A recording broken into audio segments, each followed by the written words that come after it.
Hello, everyone. Good afternoon. Hello, everyone watching us live on Facebook and people that are going to watch this replay later on. We've got Mrs. Sade Alasi today, who is a life coach who will be talking with us today. She'll be sharing some few pointers, helping us to cope in these changing times. But before I go on with, asking our questions, I would like to give a bit of formal introduction of who Mrs. Sade Alasi is. Hi, everyone. Thank you, Elizabeth, for that introduction. So this is our very first live on Diamonds and Pearls, and we're so excited to start this new dimension of, chatting online and connecting with people online. So like Elizabeth mentioned, we will be having a chat this afternoon with the guest speaker, Sade Alasi. So who's Sade Alasi? She's a friend and a sister.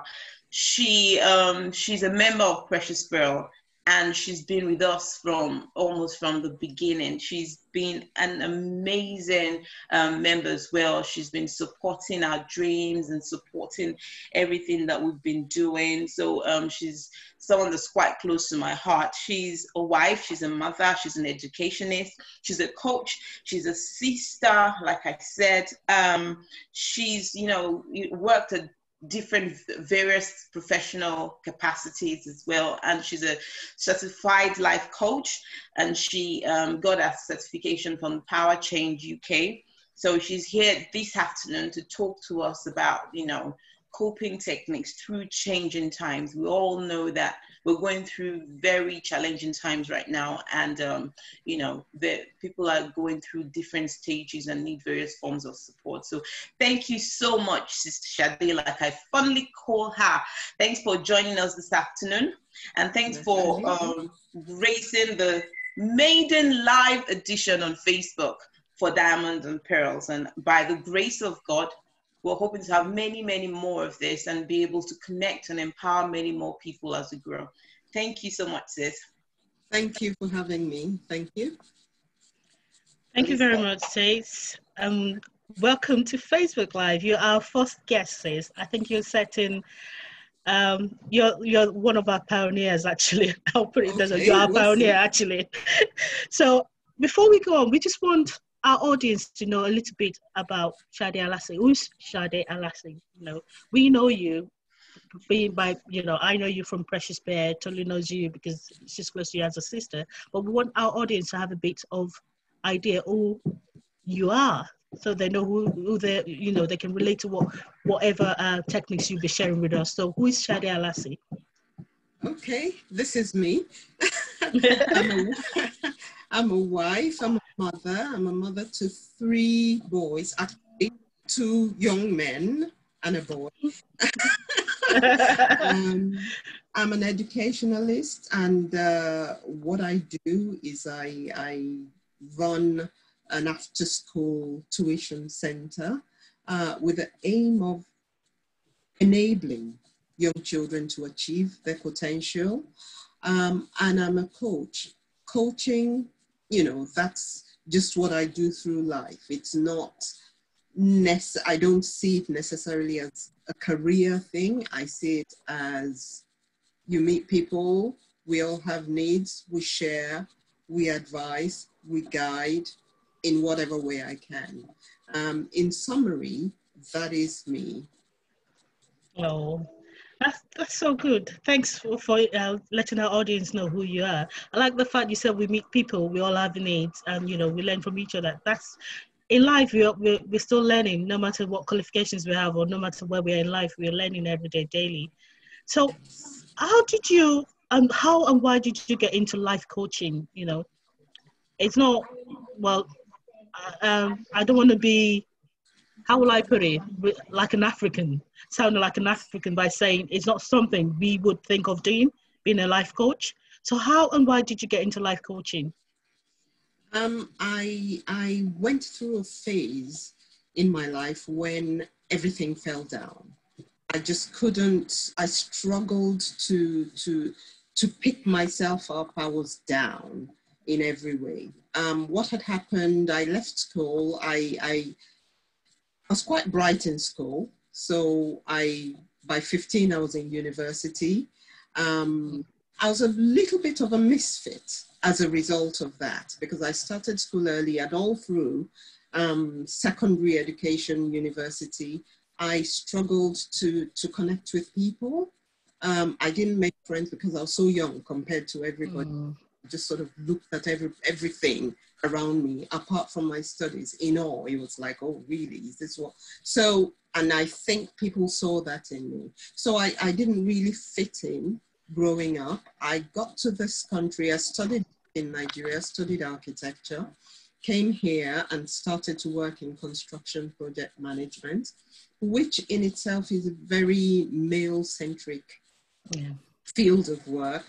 And there was this young Black woman who would come in and start to order all the contractors around and all that. It was quite hard. And after a while, especially when I started a family, I found it very, very difficult to manage that work-life balance. And I had issues of my own that I had to grapple with. So, you know, I just couldn't pick myself up. And I started to look for ways out, for who could advise, counselors, whatever. And that's how I found myself in Power Change. Wow. And so I just wanted to go the whole course. I wanted to find out what my problems were, find out ways of solving them. And through all that, I found that I could help and interact with people and sort of, share experiences, learn from them, and guide as well. And that's how I came to life coaching. Wow. Wow. So this was born out of your experience on you going through a phase in your own life. Yes. Thank you so much for saying that. So, you know, with the present situation of things at the moment, COVID-19, Black Lives Matter protests going on and everything like that, it seems everyone is stressed and, you know, overworked and overwhelmed because we're now in a new normal. If I use the word, we all, you know, we've all been at home. I wouldn't say stuck at home. I would say we've all been staying at home. So what would what's your view of the situation now? What's your view of how we can make this better in a way, how we can learn from this and how we can fortify ourselves from this? I know, because you said you went into life coaching from, you know, you passing through a phase. This is a phase, but this phase is just not affecting one person. Is affecting the whole world. So how can we learn from this? Well, everything we go through in life, we learn from. That's one thing I have come to realize and I've come to appreciate. So as we go through things, we're looking at what are the lessons in this for me? Why am I here? What is the purpose? And for me, purpose is a very, very key thing. Now, the COVID-19 was something that sort of came out of the blue. Nobody expected it. I remember when it all started and I would go to the shops and see people scrambling to, in fact, I went into one shop and there was absolutely no tissue paper. Everybody was scrambling to, and I was like, I didn't even pay attention to it. It was quite late in the day. I think just before the shutdown, the lockdown, that I thought, actually, I might not have any food in my house to eat, that I started to go around and try to get some things. But it's something that came as a huge surprise to everybody. And I don't think we even ever planned we didn't think that we would be in it this long. Yeah. So we've been here, and I think for how many weeks is it now? 12, 13 weeks? I've lost count. Yes. I was talking to a friend just before I came on air, and she was saying she's been locked down for 90 days now. So there are all sorts of different people, different experiences. For many of us who have families and who have friends, it's been a time of bonding, time of getting to know each other, a time of understanding each other's needs. In fact, I call it an extended holiday because, you know, you couldn't have it any better in a sense. However, we've also found some people who've been bereaved through this, people ill and are struggling to recover still. You have people who have lost their jobs, lost their income through this. You have people who are really, really lonely. They've been alone for the whole time. They don't have relatives who come to visit or friends. So it's different needs that we have at this stage. As we move forward, it's really just allowing ourselves to, one, appreciate our sense, the sense of who we are and why we're here. Being kind to ourselves. What I say to people, be kind to yourself. We can be very on ourselves. So that's the first thing, self-care, be kind to yourself. The second thing is soul care. What are you thinking? What are your anxieties? What exactly is the issue with moving forward? Think about that. Allow yourself to heal and surround yourself with friends as much as you can. Thank you, sis. Thank you very much. You've just given us a few pointers on how to cope, our coping techniques, you know, in these difficult times, you know, looking after ourselves, don't be too hard on ourselves, our soul as well, and then, you know, surrounding ourselves with friends. You know, I know things will keep changing because, like I said, we're like in a new normal, with even with the lockdown being eased a bit, there's still that 2-meter rules. People, you know, on public transport, you have to have a face mask on. People working in NHS have to have face mask on when they're going in. Some of the workplaces have introduced like a rota so that people are not in the office at the same time, so they can still maintain that 2-meter rules, you know, and things like that. So, you know, we've got the way we dress, you know, we've got the face masks, that's changed. The way we relate as well, the fear is still in the air because COVID-19 is not gone. It's still there. But, you know, how can people ease into things, especially for people going back to work? I know I saw a picture the other day of the underground, and I saw the people were packed on the tube, and I was like, yikes, do I really want to, you know, jump on public transport? But how can, you know, there's some people that have no choice. They still have to go into work. They have to use public transport. So how can you advise them to ease them back into things? What can they do? I know everyone is like that at the moment, thinking overwhelmed. I know you've given a few pointers of, you know, us easing back into things, but like people that have to go into work, how can they ease back into things at work? I think many workplaces now are actually quite cognizant of the risks. Many places have had to carry out their own risk assessments. It's a good thing that we've got the technology in place to encourage and enable people to work from home. So we've got a lot of that. Most people I know work from home at the moment, and I know that we're going to gradually ease back into the old style. So the travel may not be as big an issue as it used to be. The tube stations or the trains may not necessarily be as packed. Now that we're easing out of lockdown and they're saying instead of the 2-meter rule, we adopt a 1-meter rule, that's even scarier because we're not sure where all this is going to go. However, for those who really know that they have to, some have been encouraged to drive if you can. What I would suggest is just adhere to all the government guidelines. Wear a mask if you need to, maintain all the principles of hygiene that have been suggested by the government. And I'm sure workplaces know that people are at risk or may be at risk as they travel to and from work. So accommodations have been made for those things.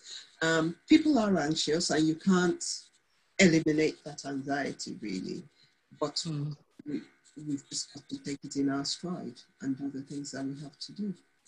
So basically we have to manage the situation we find ourselves in. We have to manage the way we deal with it. I know a lot of work, like you said, a lot of workplaces put in the risk assessment and stuff like that.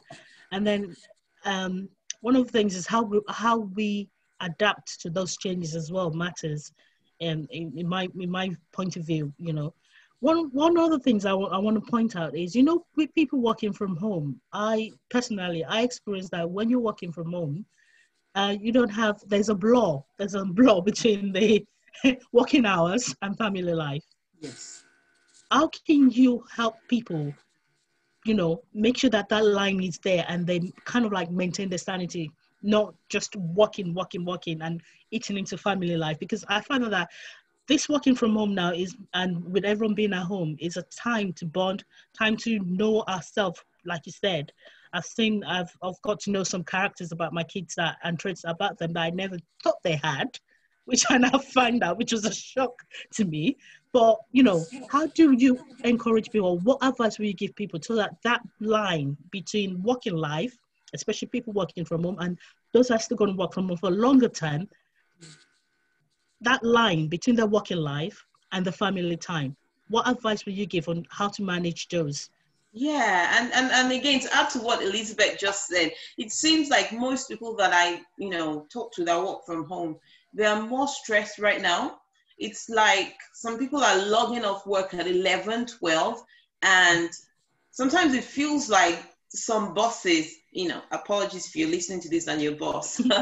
It's like some bosses are not helping because they know you're at home. So the idea is, where are you going anyway? For me, that's a bit unfair. So how do people, in addition to the question Elizabeth asked, how do people, you know, manage that scenario, that situation? Because there's a fear of losing your job as well, because we all know that jobs are now, there's people are stressing out not to lose their job, to still be relevant and to still, you know, not be seen as not being effective, but then they're going to burn out at the end of the day if things are not managed. So it's not fair to them, fair to their life or health and life balance. So how do they make that balance work? I think part of that is carving out your time very carefully. Know what hours you need to work. Know that when you're at work, you are at work. And that's one of the key problems with working from home, that many people in the senior positions are thinking, are you really working or are you skiving? What's the productivity? And for many, that's gone way down. So it's really meeting your targets. And, you know, when you have your review meetings and things like that, setting sensible targets that can be met and you're sticking to those. Yes, you are right. There is a blurring of the lines. So it's not necessarily strictly 9 to 5, as you say.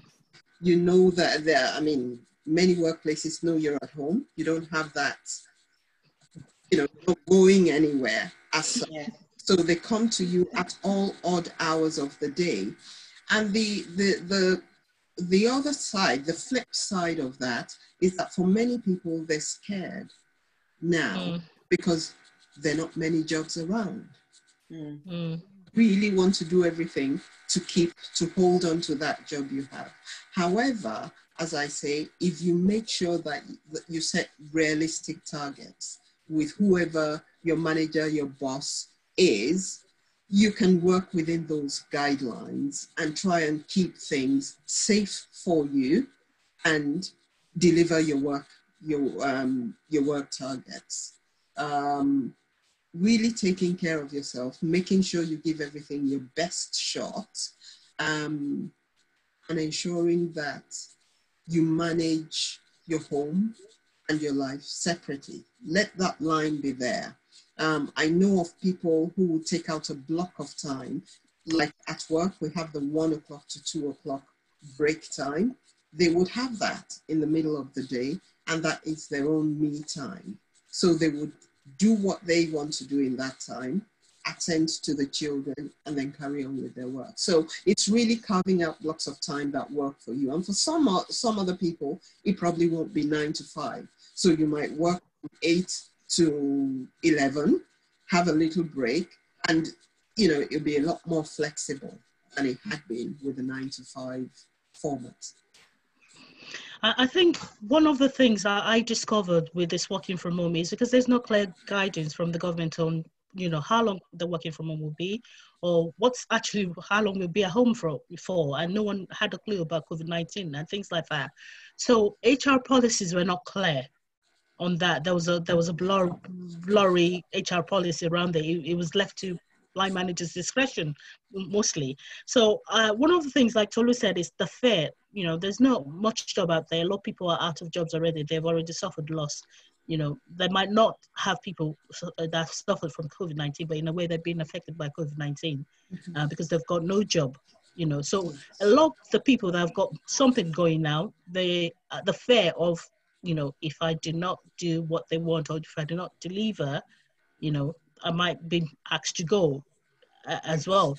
But like you said, I know a lot of people have got their performance, especially permanent staff, they've got their performance review, they've got what they signed up to, I'll put it that way, to show that this is what they need to deliver for the year. As long as they've got proof, each day, try and get proof together that, I've achieved this, I've done that. Maybe that will help in the long term. But at the moment, it's just that fear, of the unknown. That, Yes. you know what, how do I do this without sounding like I'm nagging or complaining, or I don't want to work hard. You understand? I do understand. And I don't know if that fear is also different from, just the fear generally. There's so much fear generally of, that people still have about COVID-19. The streets are still so quiet. Everyone is still so scared. So I don't know if that's another type of fear, or if fear is fear, and, how to deal with that. I speak to some, friends, family, and I can still hear the fear, which is, legit fear, because like COVID, like I say, it's a viral infection. It's not really going anywhere. And so to speak, we know how viral infections are. So even if they find a vaccine today, we don't know if it's gonna mutate or whatnot. So like there's still that fear. How do people get over it and move on with their lives despite what's happening? Well, you've got to make that move. Find the strength and make that move.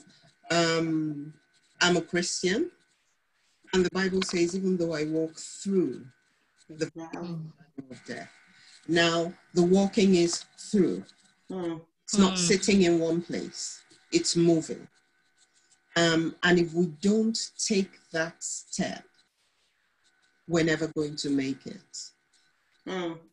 So my advice to people is go out, venture out, do what your heart says you should do. I know many people have lost it. We're even talking about people in unemployment at the moment. There are many people who run their own businesses, out of business. People who have lost their jobs. What do those people do? I was talking to somebody just before we came on the air, and she was saying to me how scared, as in physically scared she is, because she's not very well.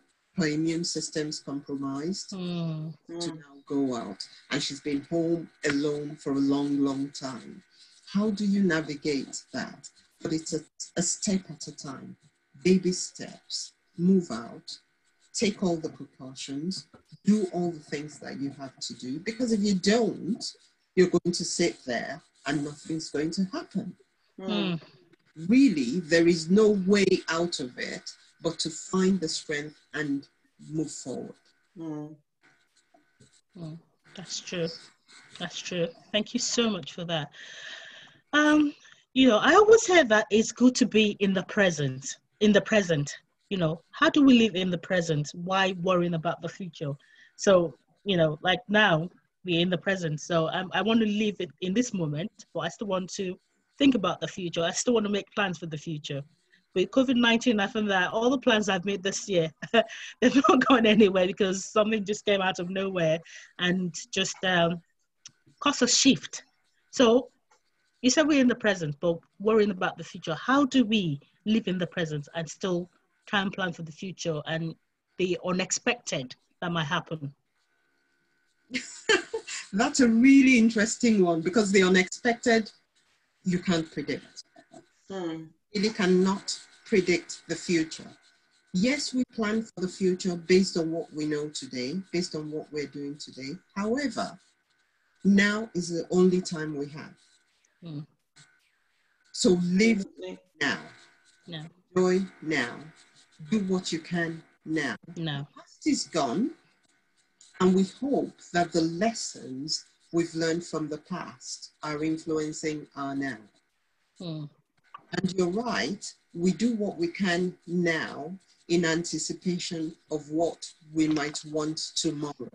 Mm. Because we can't predict tomorrow, and COVID-19 has brought that to bear in such a tangible way in this season.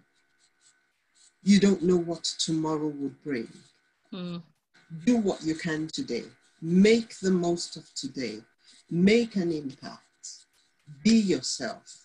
Be true to yourself. Be honest with yourself. Do what you can and do it well. Mm.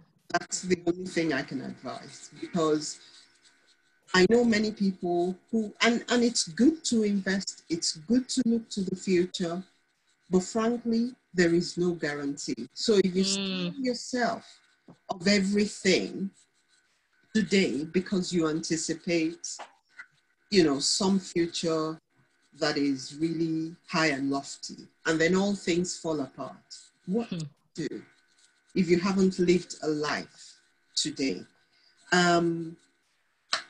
Our purpose is to live, and to live an abundant life. Mm-hmm. And only do that now. Mm. It's the only time we have. Amen. Thank you so much. Now is the only time we have. No one knows what the future holds, but yeah, it's good to plan, but things can change. We've learned that from COVID-19. So you're also using the lessons we've learned now to live our life now. And also, yeah, whatever comes in the future, we've got the resilience to deal with it based on lessons we've learned now. Yeah. Thank you so much. So having said that, at the moment, the whole world has got protests going on regarding Black Lives Matters. With the UK has got its own going on. The US has got a major one. The UK as well, they've cancelled some protests in London today because of possible, how will I put it, bloodshed if not done. Wow. So I know every life matters, to be honest, but at the moment, I know why the Black Lives Matters has gone, like, taking over the media and with people actually coming out to protest. What would your advice be for the Black community, especially around changing the narrative?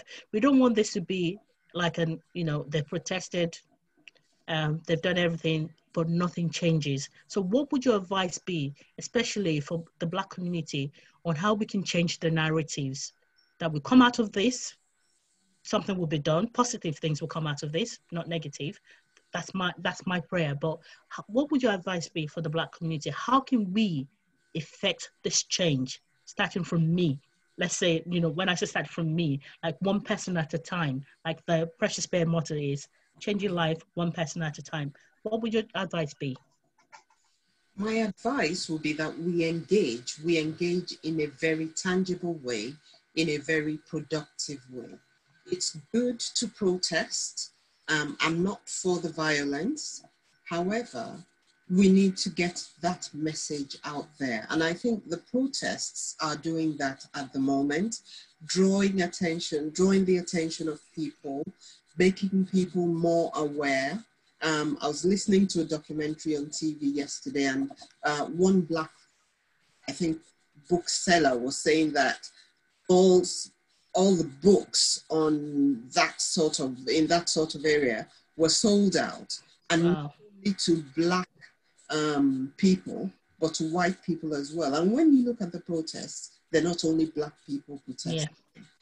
We all want a fairer world, a more equitable world, where people are not abused.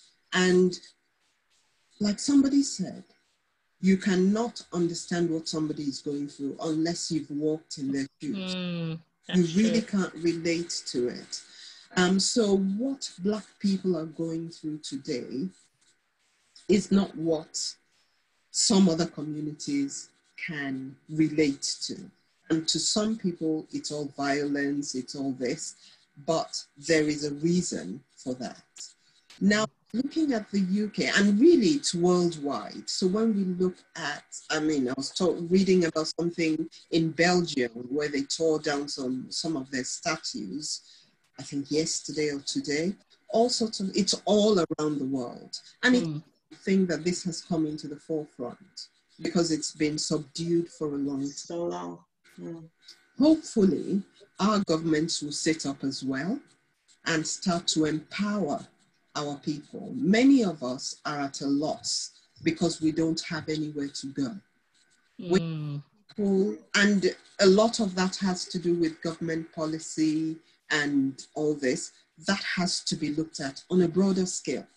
It's not just, yes, we point fingers at the West. We look at the slave trade. We look at all of that. My take on that sometimes, yes, all of that was wrong, but who sold the slaves? You know, somebody did the selling. Sorry? Yeah, I said, somebody did the selling. Somebody did the selling. Somebody gathered those people and handed them over. And it's someone they trusted as well, doing the gathering. So many of those people are still in our communities today who are making, who are milking the resources that are meant for the general populace off and keeping them in their own coffers. And that's why a lot of Black people are suffering. However, let's come back to the Black Lives Matter movement and what's happening. I think it is a good thing that we're able to protest. It's a good thing that we're able to have our voices heard. And I pray that at the end of all this, we would have some very, very good, very tangible policy changes not even in favor of Blacks, for a fairer society. Really. I'm not asking for favors. I'm asking for fairness. I'm asking for justice. Yes. I do agree with you. I was looking when all this when COVID-19 happened, for example, and a lot of, in my community, a lot of the people in my community created a group, and they were volunteering to help the vulnerables in, like people that have been asked to either self-isolate or people that have actually got the disease and, they've got young kids and stuff like that. One thing I noticed is amongst all the volunteers, we had only 2-3 Black people. Not only that, I looked at the council of the area I live in. I looked at the people at the ends of affairs in the council. No Black people get involved. And I'm thinking, yeah, we're fighting for Black Lives Matters and stuff like that. That's fine. But we need to be involved at the grassroots. If we're involved at the grassroots, when they're making policies, and we have a voice there that will speak on our behalf, to me, that's what I think we need to do. Yeah, the protest is all good, but changing the narrative, starting from us. I want a fairer policy for my kids. I don't want my kids to have to go through any stereotype that I have to go through, So I don't know what you think about that, because I think, yeah, we it's good to have us at everywhere. I know someone was asking as a Matt Hancock a question the other day saying, how many Black people have you got in the cabinet you've got now? And the answer is 0, nada. We need to change those narratives as well. We need to start from the grassroots. I'm not saying we can go into a cabinet straight away, but at least starting from the grassroots, get involved. Yes. The board of schools, the schools have got the board of governors. Get involved in those ones. Those ones make policy that has to affect our kids, Yes. So what's your view regarding that? Because I just feel like, yeah, it's good to protest, but we shouldn't only be known for our protest. We shouldn't be known by actions. I agree. And I feel that, yes, we need to get involved at the grassroots. I feel that we need to get involved, not just at the lower levels, but at every stage. And we do have qualified people who can. It has changed and is continuing to change. It's getting better, but I think the changes are very, very slow. But But having said that, let's consider why people do not get involved. Why don't they? And I think part of that is because they've been made to feel very small. If we sit down and start to narrate our experience or experiences in these settings, so America, Europe, the UK here, what have our experiences been? When I first came here and started as a professional, I can remember my boss saying to me that I smell. How do you feel when you're put in that position? And I had to go to all my other colleagues to ask them whether that was true. Do you know what I mean? And everybody was like, no, it isn't. But she was doing that to intimidate. And most of us have been intimidated to submission. We're just like way down on the ground. We can't even lift our heads. And for some of us, the way we approach life is just to keep our heads down. Don't go over the parapet and you won't get shot. It's don't the way overreach. Yes. And so that becomes our way of a self-preservation mechanism. But it's not working in our favor. And I think we're starting to see that now. It's a shame that some of us have to die in order for some to rise up. But I think now we've got the attention of the world. And with the Black Lives Matter protests, everybody's paying attention. Everybody. Whether they're working in our favor or not, they are paying attention and the dialogues are going on. The changes are starting. Many of those statues that have been pulled down will not be re-erected. So yes, the change is happening. And I think we just need to carry on and keep at it. Thank you. Thank you so much, sis. One thing I was going to ask you, you were saying that, the how we've been subjected to so many that some people cannot even raise their heads up anymore. So how, because of that, they can't even, get involved from the grassroots. What would I promise you, this is my final question. How would you advise such people in order for them to regain their self-confidence, in order for them to how will I put it? In order for them to, find themselves again, what advice will you give them? What can help them to rediscover themselves, to discover that confidence that they had before they're beaten down and made small? What would your advice be to those people? And I also feel like it's, in addition to what Elizabeth said, that it's, how will I put it as well? It's not individual alone, it's as a community. And I don't know if it's systemic or, if it's in the system and it's something that, we need to keep fighting, because I have to say that I don't know of any person of color who's been in the West who does not have their own story. Or, of being put down one way or the other, being profiled one way or the other. And you still be amazed that, I know that not all our brothers and sisters, that are of the white color are that way. But I had an interesting conversation with someone on LinkedIn today, and there's a guy and was a Christian apparently, and was like, yes, God is a God of judgment, an eye for an eye, a sword for a sword, all those people being killed, they deserve to die, they're thugs and they have no place in the society. And it took me a lot not to go blasting this guy. I still did. If you still read my response, like, oh, so if this was you trying to calm down, what would have been the full thing you'll have given to him? I was like, I don't want any of your Christianity. And I thank God that I met Christ before I read your statement, because I would really hate to be a Christian, like, even if you did something wrong, it was not worthy of being killed. Of being, you didn't have to kneel down. Yeah, you weren't there. You don't know the scenario before. I'm like, whatever the scenario before, he was treated like an animal. 4 men kneeling down on his neck, and we could all hear him saying, I can't breathe. When I watched that video, it really triggered me. So there's still people out there who still don't see the war. That's what I'm trying to say. Who still don't see what we're saying, you know, who still feel like, yeah, Black people are just being this or being that, you know. So I think, you know, how do we continue the war? It's still there. Some people will never agree. So we just have to, how do we find the validation to continue when you're being beat down at work repeatedly, when you're being pushed back against, you know, how do we find the strength to continue and to keep speaking?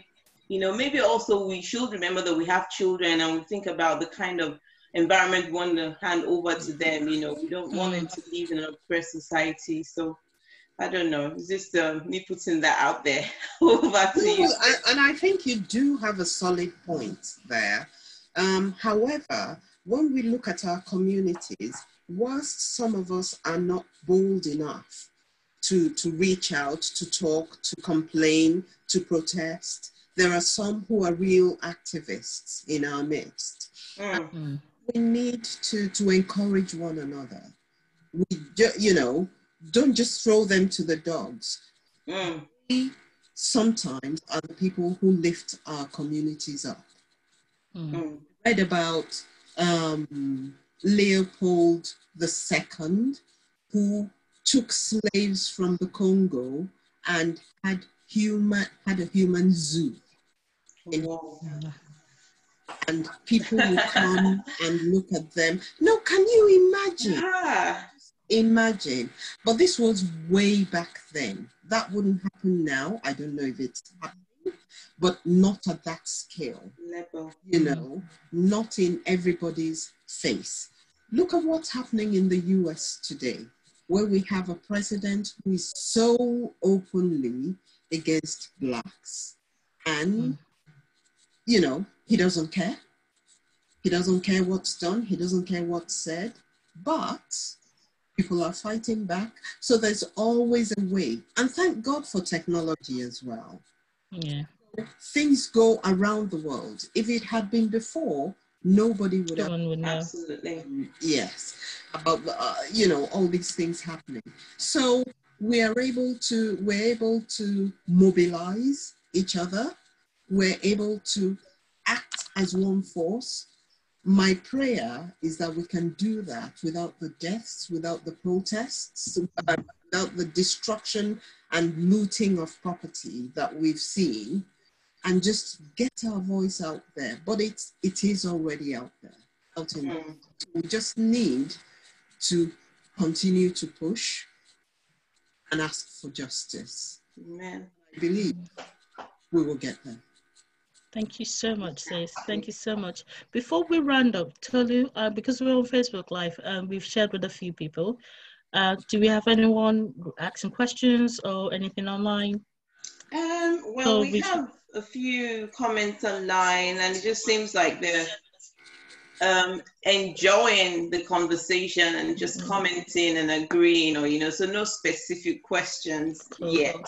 So I can see that, you know, it seems like they're enjoying the conversation. So thank you for joining. If you're out there and you're listening to us, a big God bless you for supporting Diamonds and Pearls podcasts from Precious Pearl. We're going to be doing this as many times as we can, bringing on board people that are diamonds and people that are pearls, and that they can come and share the beauty and glory of God in their lives on the platform. So we are a Christian charity, and though we do so many things, empower lives, we have workshops, we, you know, help the needy when we can. We also created this platform to empower in this, you know, and it comes so timely because of the situation going on around the world right now. So thanks for joining. Next week, yes, we're having a career expert. She's going to come and talk about, she's amazing. She's an amazing career coach, and she's been able to coach people through those blocks they've had in their careers, through the glass ceilings. And I heard her testimony about how she's been the only male on the board of directors of men, how she's able to get through that system and all the things that she did. So she's amazing. If you log on next week, you'll catch every single bit of that conversation. So thank you, everyone. Thank you, Sister Sade, for gracing us with your presence. A big God bless you. We appreciate you. She's, like I said, she's one of the Diamonds and Pearls on Precious Pearl. and she's been on with us, and she's still supporting the vision. And thanks, Alasi Dada. She's our hostess, and the hostess with the mostest. God bless you. Over to you. Thank you. Thank you, Tolu. Thank you, Lizzie, for having me. Thank you so much, sis. We really enjoyed catching up with you, having this chat with you. I've learned a lot of things as well. You know, from all the what we've discussed, I've learned about how to ease myself into the new normal, and then taking one step at a time. Don't let fear make me sit tight. If I sit tight, nothing will get done. But taking one step at a time and dealing with things one step at a time. By venturing out there, one step at a time, one day, day by day, I get to, like, you know, build up that confidence, build up that, you know, letting go of the fear. Also, not only that, with the, you know, with the blurry lines between normal working life and the family life, making sure that I can account for every single hours of my day, showing that I'm being productive. If I'm working 9 to 5, I can show, yeah, this is what I've done with the 9 to 5. Making myself accountable to show that, yeah, I was being productive. Not, you know, if we got that at our tips and making sure I'm aligning that to the set goals that I've been given as part of my performance review, that would actually help a lot as well. So I wouldn't have to, like, be working overtime just to prove myself. But, you know, I've already got the proof as well. And then, you know, Tolu, have I missed anything? So I'm just talking. No, I think, yeah, you've covered most of it. Nothing moves till you move, basically. Yeah. And, you know, practicing faith over fear, and don't just too fearful that you become useless to yourself. Just move, you know, move out there, and, you know, just keep going. And to the Black community as well, knowing the why. Why are we in this where we are now? Why are we the way we are now? Because of being suppressed, you know, make to feel so little. But, you know, we can rise above all of that. We can rise above all of that. There's been a lot of changes going on now. We've got social media, which can be good and can be bad. But in the recent times, I've seen the good side of social media. I'm not a social media fan, but now I've tended to see the good side of it if used in the right way. And I can see that we're using it in the right way now. So this is fantastic. You know, thank you so much, sis, for joining us. Thank you for opening my eyes. You know, like you said, you meet people, they've got needs. How can you meet those needs? You know, you went into life coaching, which is something, like I said, I don't want to sound like an African, typical African.